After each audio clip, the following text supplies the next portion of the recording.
بسم اللہ الرحمن الرحیم۔ قوم لوط کی طرف شیطان نے کس عورت کو بھیجا تھا اور اس نے قوم لوط کی عورتوں کو کون سا گناہ کرنا سکھایا تھا؟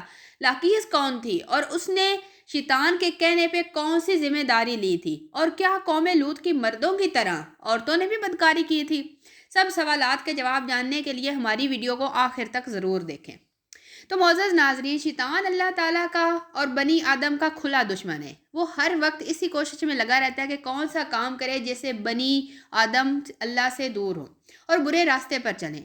شیطان ایک فرد نہیں بلکہ اس کی بہت ساری اولادیں جو ہر وقت کسی نہ کسی طرح لوگوں کو برے راستے پر چلانے میں مصروف ہوتے ہیں، جن میں سے ایک شیطان کا نام ولہان ہے، جس کے ذمہ لوگوں کو نماز سے روکنا اور نماز کے متعلق برے وسوسے ذہنوں میں ڈالنا ہے۔ مسدود لوگوں میں افواہیں پھیلاتا ہے، واسم گھر والوں میں لڑائیاں ڈلواتا ہے، مرہ گانا بجانا کے گناہ کو عام کرتا ہے، اور اسی طرح ابلیس کے کئی بیٹے اور پوتے ہیں جو مختلف کاموں پر مقرر کیے ہوئے ہیں۔ شیطان کی بے شمار اولادوں میں سے ایک لاقیس ہے جو کہ شیطان کی بیٹی ہے۔ اسے شیطان نے ایک خاص مشن دے کر قوم لوط کی عورتوں کی طرف بھیجا تھا۔ معزز دوستو، قوم لوط ایک بہت ہی خوشحال قوم تھی جو اردن میں آباد تھی۔ اردن میں سدوم امورہ کے نام سے دو علاقے مشہور تھے۔ ابلیس نے اہل سدوم کی طرف اس کو گمراہ کرنے کے لیے شیطان کو انسان کی صورت میں بھیجا اور اس نے سدوم کے مردوں کو آپس میں شہوت کرنا سکھایا۔ ان لوگوں کو یہ برا عمل بہت ہی پسند آیا اور آہستہ آہستہ روزانہ کے معمول پر وہ بدفعلی کرنے لگ گئے، یہاں تک کہ اگر کوئی مسافر سدوم کے علاقے سے گزرتا بھی تو وہ اسے پکڑ لیتے اور گناہ کرتے، اور وہ اس میں اتنا آگے نکل گیا کہ اسے برائی سمجھتے ہی نہیں تھے اور گمراہی کے گڑھے میں مکمل طور پر گرتے چلے گئے، اور یہ لوگ عورتوں کو چھوڑ کر مردوں اور لڑکوں سے زنا کرنے لگے۔ اب عورتوں کی طرف ان کو کوئی رغبت نہ رہی اور کھلے عام اس کو شہر کے چوک چوراہوں پر کیا جاتا۔ ہر محفل میں مردوں کا رقص، عیاشی، زنا ان کا دستور بن چکا تھا۔ ان کی طرف اللہ تعالیٰ نے اپنے پیارے پیغمبر لوط علیہ السلام کو بھیجا، جنہوں نے اپنی قوم کو بڑا سمجھایا اور ہر ممکن کوشش کی کہ وہ اس برائی سے باز آ جائے، لیکن قوم لوط نے حضرت لوط علیہ السلام کی ایک نہ سنی اور الٹا کہنے لگے کہ آپ اتنے اچھے ہو تو یہ بستی چھوڑ کر چلے کیوں نہیں جاتے؟ ہمیں اپنا کام کرنے دو، آپ اپنا کام کرو۔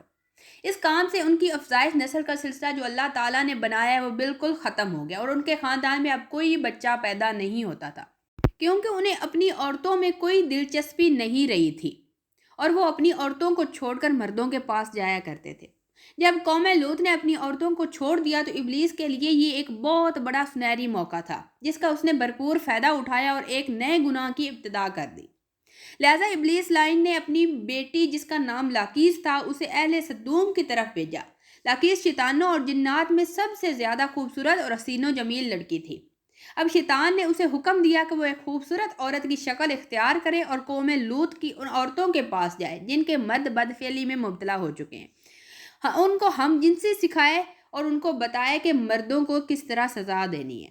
لہذا لاقیس ایک خوبصورت عورت کے روپ میں ان کے پاس آئی اور کہنے لگی کہ میں تباہ و برباد ہو گئی ہوں، میرا شوہر مجھے چھوڑ کر ایک نوجوان مرد کے ساتھ بدفعلی کرنے لگا ہے، تو میری جوانی اور حسن سب کچھ تباہ و برباد ہو گیا ہے اور سب یوں ہی رہگاں چلا جائے گا۔ یہ سن کر قوم لوط کی باقی عورتیں بھی واویلا کرنے لگی اور اپنے اپنے شوہروں کو برا بھلا کہنے لگی۔ پھر لاقیس نے کہا کہ ہم بھی ان مردوں سے بے نیاز ہو جاتے ہیں اور ان کی طرف رغبت نہ کریں گے جس طرح وہ ہم سے بے نیاز ہو چکے ہیں۔ ہمیں بھی مردوں کی کوئی ضرورت نہیں، ہم بھی اپنی خواہش کو آپس میں ہی پورا کر سکتے ہیں۔ لہٰذا ان عورتوں نے لاقیس سے پوچھا کہ وہ کیسے؟ تو لاقیس قوم لوط کی ایک رئیس اور مالدار عورت کے پاس آئی اور اس کے ساتھ بدفعلی کی، اور ان عورتوں کو عورتوں سے ہی ہم جنس پرستی کا شیطانی طریقہ سکھایا۔ اس عورت کو یہ فعل بڑا پسند آیا اور اب وہ عورت باقی سدوم اور امورہ کو عورتوں کے پاس گئی اور ان سب کو بھی یہی عمل سکھانے لگی، اور اس طرح عورتوں کے درمیان ہم جنس پرستی کا بھی آغاز ہو گیا۔ مردوں نے جب اپنی عورتوں کو ایسا کرتے دیکھا تو منع کرنے کی بجائے خوش ہوئے، کیونکہ وہ بھی اسی گناہ پر لگے ہوئے تھے اور عورتوں کو خود ہی اس گناہ میں شریک کرتے رہے۔ تو ناظرین، آخر کار جب قوم لوط کی سرکشی حد سے تجاوز کر گئی تو اللہ تعالیٰ نے ان پر آگ اور پتھروں کا عذاب نازل کر دیا جس سے ان کے جسموں کے پرخچے اڑ گئے۔ سدوم اور امورہ کی 5 بستیاں بالکل تباہ و برباد ہو گئی۔ سدوم اور امورہ میں اس ہونے والے ہم جنس پرستی کے گناہ کا تذکرہ نہ صرف اسلام بلکہ انجیل تورات میں بھی ملتا ہے۔ جس میں ان علاقوں یعنی صدوم اور عمورہ کو سندھ سٹی کہا گیا ہے، اور اس کا قدیم صحیفوں اور یونان کی قدیم کتابوں میں بھی صدوم کے گناہ گار شہر کا ذکر ملتا ہے۔ پیارے دوستو، صدوم اور عمورہ انسانیت کے وہ پہلے علاقے ہیں جہاں سے ہم جنس پرستی کی شروعات ہوئی تھی، اور جس میں لاکیس کا بہت زیادہ کردار تھا، کیونکہ وہاں کی عورتوں کو لاکیس نے ہی اس گناہ پر اکسایا تھا، جسے دور جدید میں الزبین کمیونٹی کا نام دیا جاتا ہے۔ صدوم اور عمورہ کے بعد یہ ہم جنس پرستی کی بیماری قدیم مصر، یونان، چین، افریقہ اور یورپ میں بھی پھیلنا شروع ہو گئی۔ دور جدید میں یورپ اور امریکہ نے ہم جنس پرستی کی سب سے زیادہ حمایت کی ہے، جو کہ ترقی یافتہ معاشروں میں بھی بحث کا موضوع بنا رہا۔ اس گھنونے جرم کو حقوق انسانی میں شمار کرنے کے مطالبے کیے جا رہے ہیں۔ دراصل اللہ تعالیٰ نے ہر جاندار کے لیے نر و مادہ جوڑے بنائے ہیں۔ یہ نر و مادہ جوڑے نسل کی بقا کے لیے ہیں۔ ان کا آپس میں جنسی ملاپ قدرت کے قانون کے عین مطابق ہے۔